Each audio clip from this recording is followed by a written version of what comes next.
আমি দলের একজন একনিষ্ঠ কর্মী। দল যখন যেখানে বলে সেখানে যাই, কাজ করার চেষ্টা করি, সেই অঞ্চলে মানুষকে সঙ্গে নিই। মানুষের অভাব অভিযোগ শুনতে হয় এবং মানুষের সাথে থাকতে হয়। এইটাই হলো আমাদের কাউন্সিলরের কাজ।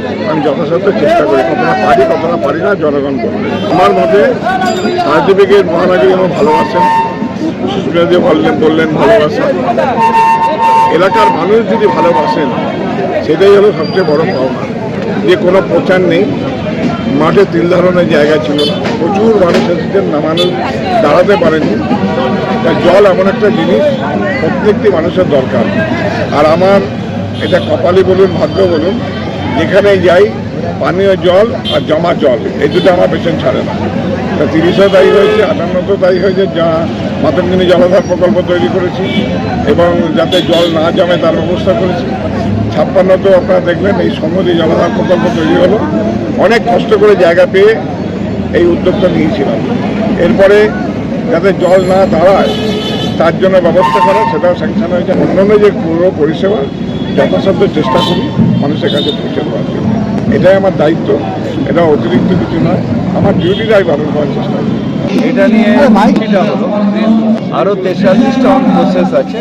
তো আমরা এই কয়েকদিনের মানে ধরুন মাস 3-4 মধ্যে গরমের আগে মানুষের কাছে আমরা এই পরিশোধীয় পানীয় জল পৌঁছে দেবো। এছাড়াও আমাদের গড়িয়াতে আরও 10 মিলিয়ন গ্যালনের নতুন ওয়াটার ট্রিটমেন্ট প্লান্ট, যেটা ভূতঘাট থেকে জল আসছে। আর হাপাতে আমাদের 30 মিলিয়নে আছে, আরও 20 মিলিয়ন মানে 50 মিলিয়ন গ্যালন জল ওখানে উৎপাদন এই গ্রীষ্মের আগে আমরা শুরু করব। পানীয় জল ওই বাইপাস, টালিগঞ্জ, যাদবপুরের মানুষ যাতে পায়। এছাড়াও আমাদের আরেকটা আছে, সেটা 2 বছর লাগবে। সেটা হচ্ছে আমাদের গার্ডেন রিচে আরও 40 মিলিয়ন গ্যালন জলের নতুন জলাধার। জল তো অনেক হয়, জল তো আমাদের প্রায় 512 মিলিয়ন গ্যালন জল আছে, প্লাস আমাদের এই 10 আর 20 30 প্রায় 550 মিলিয়ন গ্যালন জল আমরা দিচ্ছি।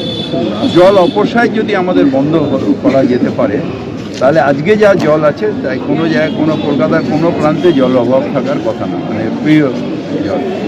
কিন্তু জলের কিছু জায়গায় অপচয় হচ্ছে, এইটা আমাদের ইঞ্জিনিয়াররা যাচ্ছে দেখছে, এবং এটা যদি আমরা বন্ধ করতে পারি এনাফ ওয়াটার ফর ক্যালকাটা। স্বপনকে ধন্যবাদ জানাই যে স্বপন এক একটা, ওকে আমি বলি হপিং কাউন্সিল, এক একটা টার্মস আছে। আমি দেখি আমি যখন প্রচারে যাই স্বপন এক একটা জায়গায় দাঁড়িয়েছে এবং সেই জায়গাগুলো একদম প্রাণ ভরে সাজিয়ে দেয় স্বপন।